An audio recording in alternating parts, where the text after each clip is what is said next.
सपने वो नहीं होते जो हम सोते हुए अपनी बंद आंखों से देखते हैं, बल्कि सपने वो होते हैं जो आप खुली आंखों से देखते हैं और जो आपको सोने नहीं देते।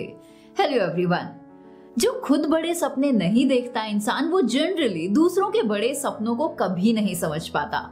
तो अगर आप भी अपने किसी बड़े सपने को साकार करने में लगे हैं, तो इस बात के लिए तैयार रहिए कि आपको एक एनकरेज करने वाले व्यक्ति तक पहुंचने से पहले 10 डिस्करेज करने वाले व्यक्तियों को फेस करना पड़ेगा।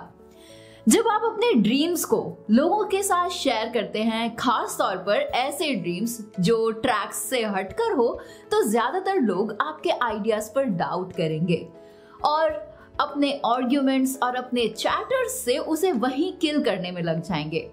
And mind you, the most of the times वो ऐसा इंटेंशनली नहीं करते। उनमें से कुछ लोग तो इस तरह प्रोग्राम्ड होते हैं कि जब कोई चीज उनके सामने आती है तो उन्हें उसके अंदर कमियां ही निकालनी होती है और यही उनका मकसद होता है, और बाकी कुछ नया करने के जोखिम से डरते हैं। इसीलिए उन्हें अजीब लगता है कि जब वो डरते हैं तो औरों को भी इससे डरना चाहिए। उन्हें अपना ना डरना अनयूजुअल लगता है और वो उसको अपोज करते हैं ताकि आप भी इंस्टिंक्टिवली उन्हीं की तरह एक्टिव हो जाएं। एंड जनरली ये हमारे करीबी लोग ही होते हैं। वो हमारे बारे में अच्छा सोचते हैं और हमें सफल होते हुए भी देखना चाहते हैं, पर उनके दिमाग में सफलता का जो मॉडल डिफाइंड होता है वो आपके प्लान से कभी मैच नहीं करता, और शायद इसी वजह से वो जाने अनजाने में आपको डिस्करेज करने लगते हैं।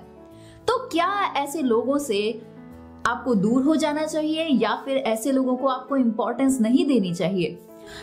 मेरा तो मानना ये है कि जब आप स्टार्टिंग फेज में होते हैं तो डिस्करेज करने वाले लोग एनकरेज करने वाले लोगों से ज्यादा इंपॉर्टेंस रखते हैं। ऐसा इसलिए बिकॉज आई थिंक इससे आपको एक चैलेंज के रूप में ही देखना चाहिए, बिकॉज ऐसे लोग आपको चैलेंज करते हैं। जब आप ऐसे लोगों को कन्विंस करने की कोशिश करते हैं तो दरअसल आप खुद को ही और ज्यादा कन्विंस करते हुए पाते हैं, है कि नहीं? कि हाँ, what I am going to do can be done. इसकी चिंता कभी मत कीजिए कि सामने वाला कन्विंस हुआ कि नहीं। चिंता इस बात की कीजिए कि आपका इरादा कहीं कमजोर तो नहीं पड़ रहा है। क्या आप अभी भी आगे बढ़ने के लिए तैयार हैं? क्या आप अभी भी रिस्क लेने के लिए तैयार हैं? एक एनेक्डोट है कि जब एक सेल्समैन से किसी ने कहा कि तुम यहाँ जूते कैसे बेचोगे, यहाँ तो कोई भी जूते नहीं पहनता है, तो सेल्समैन की आंखें चमक गई और उसका जवाब ये था कि वाह, इसका मतलब है कि यहाँ हर किसी को मैं जूते बेच सकता हूँ। लोग आपके प्लान्स में तो कमियां निकालेंगे ही, पर अगर आप अपने आइडियाज को लेकर डिटरमाइंड हैं तो वो आपको कभी पीछे नहीं धकेल पाएंगे। और अगर वो ऐसा कर लेते हैं तो आपको उनके लिए थैंकफुल होना चाहिए, क्योंकि अगर आप उनके लॉजिक भर से डाउट में आ गए और आपका लॉजिक कहीं नहीं स्टैंड कर पा रहा है, तो रियलिटी ये है कि जब आप असलियत में उस ट्रैक पर चलते तो आपको कितने सारे चैलेंजेस फेस करने पड़ते, और उस टाइम आप क्या करते? तो क्या इसका मतलब ये है कि आपको हार मान लेनी चाहिए? बिल्कुल नहीं। आप अपने आइडियाज को ड्रॉप करके किसी और से नहीं हारते, क्योंकि कहीं ना कहीं आप खुद अपने ही प्लान को लेकर कन्विंस्ड नहीं होते हैं। अब एक बार फिर से आपको खुद को कन्विंस करना होगा। आपको एग्जिस्टिंग प्लान में कुछ चेंजेस करने होंगे या एक नया सपना देखना होगा। हाँ, अगर आपको अपने प्लान्स में सचमुच कमियां नजर आती हैं तो आपको उसे ढोने की जरूरत बिल्कुल नहीं है, क्योंकि ऐसे में कई बार लोग ये सोच लेते हैं कि मैंने ऐसा ऐसा सोचा था और मैंने सबको बता दिया, अब ना चाहते हुए मुझे ये करना पड़ेगा, ये जानते हुए भी कि मैं खुद को इससे कन्विंस नहीं कर पा रहा हूँ, फिर भी मुझे करना होगा। So I would say no, you do not have to do so. ऐसी गलती कभी भी मत करिए। हाफ हार्टेडली कोई काम किसी को शुरू नहीं करना चाहिए। एज अ ह्यूमन बीइंग आप में इनफाइनाइट पोटेंशियल है। किसी भी पल आप कोई भी नया सपना बुनने और उसे साकार करने की क्षमता रखते हैं। So why waste your ability? कुछ नया सोचिए, एक बार फिर से जोश से भर जाइए और एक नए सपने के साथ अपनी दुनिया के सामने खड़े हो जाइए और लोगों को बताइए कि आप इस बार क्या करने वाले हैं। और अगर आप लोगों के डिस्करेज होने के बावजूद भी हार नहीं मानते हैं तो आपको बधाई है, क्योंकि आप उस स्टेज को आप पार कर चुके हैं जिस पर 99% लोग अटक जाते हैं।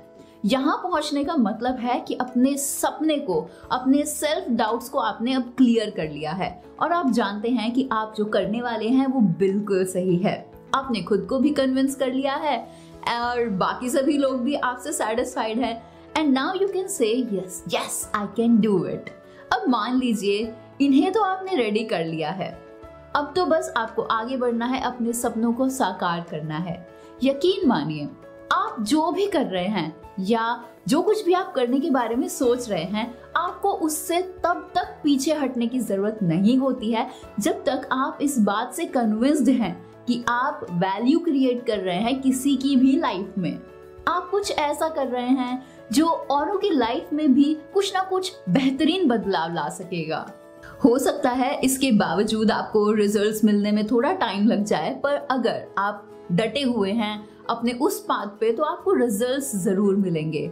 कई बिजनेसेस में तो ब्रेक इवन पॉइंट लगभग 1 साल के बाद आता है, यानी नो प्रॉफिट नो लॉस पर पहुंचने में लोगों को 1 साल लग जाता है। सो बी पेशेंट, लगे रहिए और चाहे जितनी भी प्रॉब्लम्स क्यों ना आ जाए, सपने देखना बिल्कुल मत छोड़िए, क्योंकि सपने सच होते हैं, बशर्ते आपको खुद को अपने सपनों पर बिलीव हो।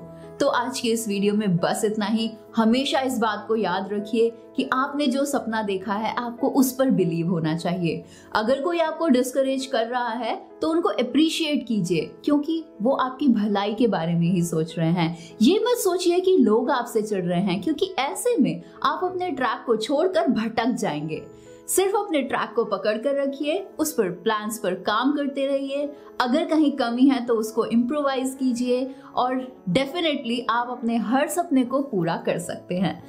तो आई एम श्योर कि इस वीडियो में जो कुछ भी हमने आपको बताया है आप उसे हमेशा ध्यान में रखेंगे और सपने देखना कभी नहीं छोड़ेंगे। So this is Divya from tegunity.com। जल्द आपसे मुलाकात होगी ऐसी बहुत सारी सेल्फ हेल्प और इंफॉर्मेशनल वीडियोस में। तब तक के लिए अलविदा, जय हिंद।